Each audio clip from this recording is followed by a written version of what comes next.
The Buffalo Bills had one of their own leave the field under scary circumstances last night. It's the second season in a row that's happened. And this time, the injury hit close to home here in central Kentucky as well. WKYT's Jeremy Toms joining us in studio with more from a Central Kentucky athletics trainer who actually worked with Damian Harris. Yeah, Amber and Garrett, Damian Harris was a standout at Madison Southern, becoming the #1 high school running back in the nation before taking his talents to Tuscaloosa.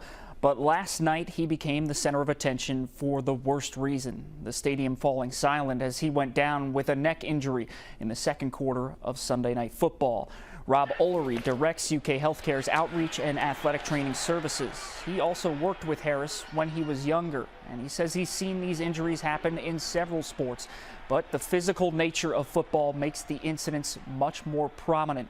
The scenes were reminiscent of Damar Hamlin's cardiac arrest in Cincinnati at the turn of this year. Olery says they emphasize the importance of understanding what to look for in the event there isn't a medical professional on the sidelines.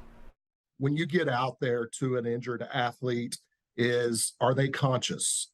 So once you establish that they are conscious and that they're breathing, then you go into a secondary evaluation and you find out where they're hurting and if they have any numbness or tingling anywhere.